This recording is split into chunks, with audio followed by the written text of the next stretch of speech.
kelas 3, kali ini kita masuk ya ke subtema 2, yaitu tentang wujud benda. Setiap benda pasti memiliki wujud. Wujud benda ada 3, yaitu padat, cair, dan gas. Kalian sudah pernah belajar wujud benda ini ketika kalian kelas 2. Tas, buku, dan pensil berwujud padat. Minyak dan air berwujud cair. Gas hidrogen dalam balon berwujud gas. Kalian pasti bisa menyebutkan contoh-contoh yang lainnya. Perhatikan gambar dapur rumah Dayu berikut.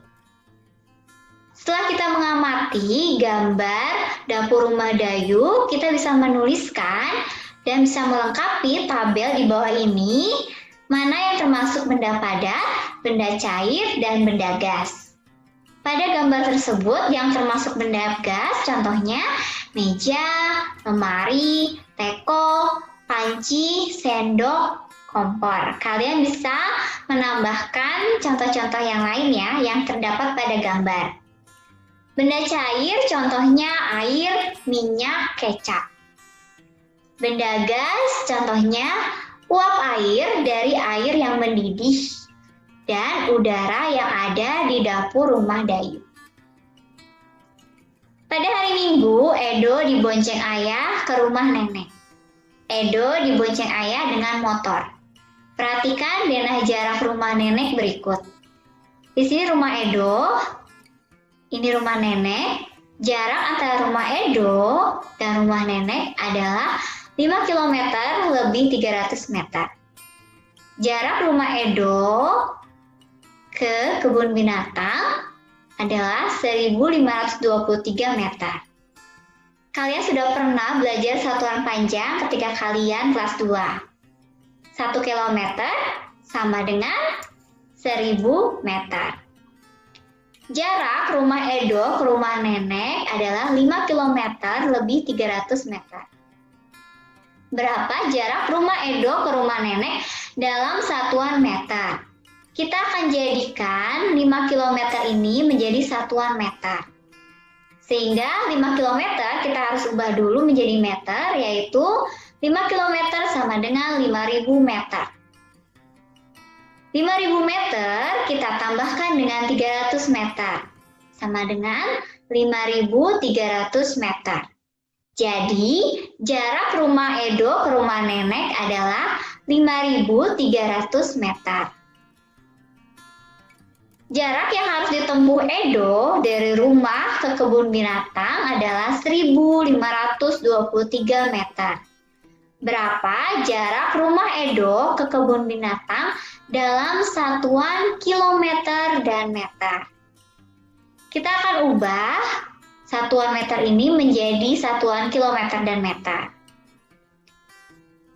1523 meter sama dengan 1000 meter ditambah 523 meter. 1000 meter ini kita dapat jadikan ke kilometer. Sama dengan 1 kilometer tambah 523 meter. Jadi, jarak rumah Edo ke kebun binatang dalam satuan kilometer dan meter adalah 1 kilometer lebih 523 meter.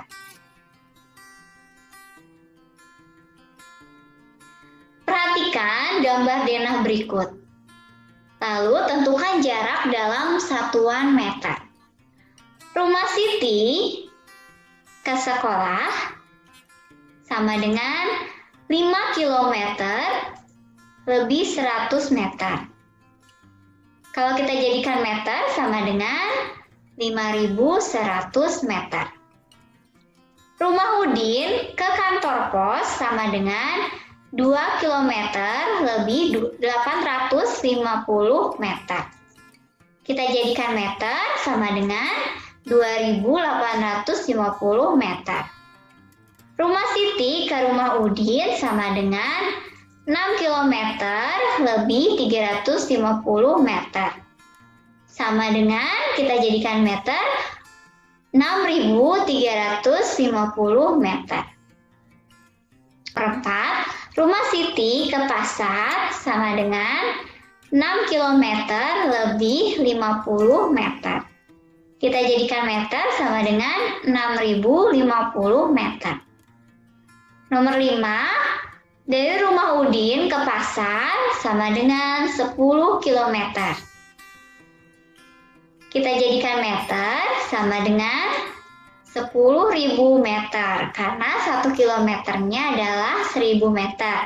Jadi 10 kilometer sama dengan 10.000 meter. Pada pembelajaran sebelumnya, kamu telah mengetahui wujud benda. Wujud benda dibedakan menjadi 3, yaitu padat, cair, dan gas. Ciri-ciri benda antara lain memiliki massa dan ruang, atau disebut juga volume. Apa yang dimaksud dengan massa dan volume? Siti memperhatikan bola basket dan bola plastik. Keduanya sama-sama bola, namun bahannya berbeda. Menurutmu, bola manakah yang massanya lebih besar? Simaklah percakapan Siti dan Ibu Guru berikut. Ibu Guru berkata, "Anak-anak, perhatikan kedua bola di tangan Ibu. Kedua bola mempunyai ukuran yang berbeda. Kedua bola bahannya juga berbeda.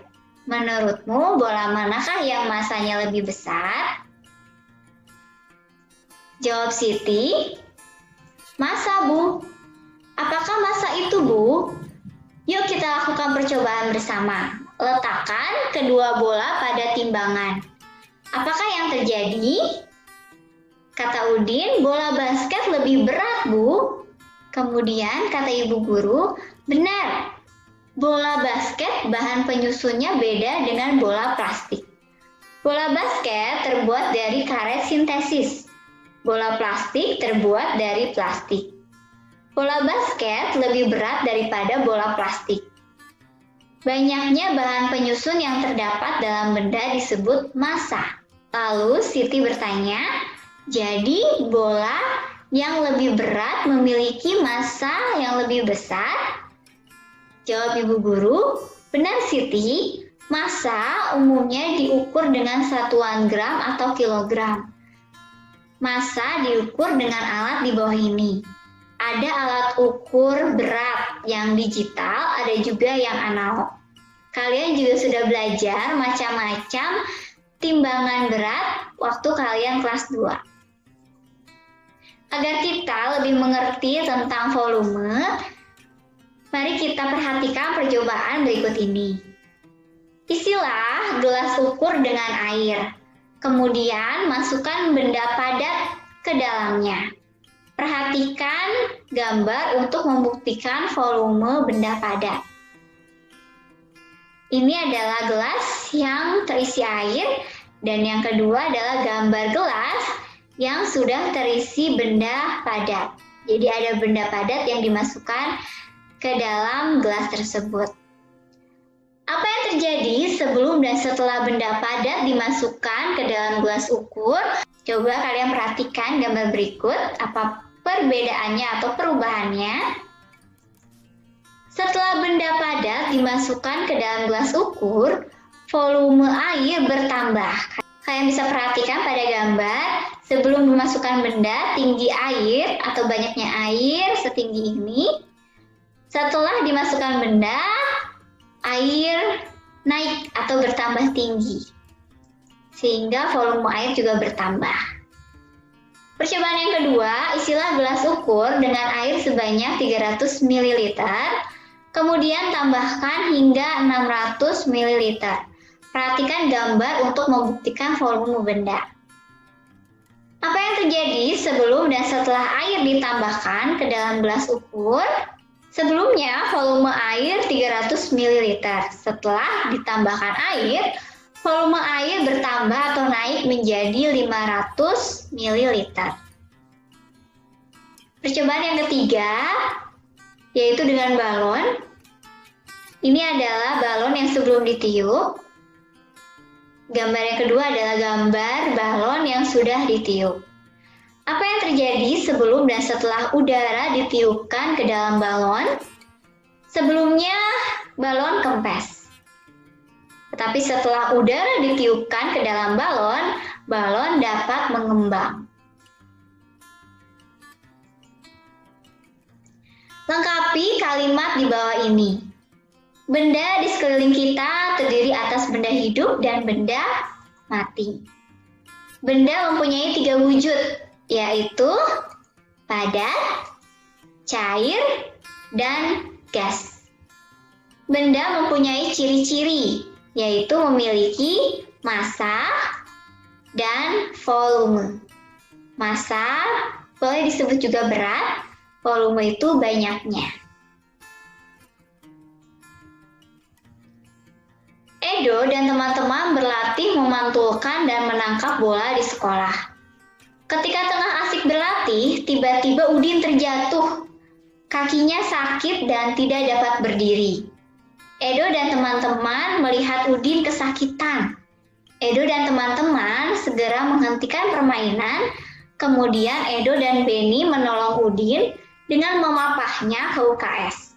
UKS adalah singkatan dari Unit Kesehatan Sekolah. Setelah diperiksa, ibu guru menduga kaki Udin terkilir. Oleh karena itu, kakinya perlu diperiksa oleh dokter. Perbuatan Edo dan Benny menolong Udin sangatlah terpuji. Mengapa kita perlu menolong orang lain? Kita perlu menolong orang lain karena manusia adalah makhluk sosial. Manusia tidak dapat hidup sendiri. Dan suatu saat nanti kita juga akan membutuhkan bantuan orang lain. Ketika kita sering menolong orang lain dan suatu saat nanti kita membutuhkan pertolongan orang lain, maka orang lain juga akan menolong kita.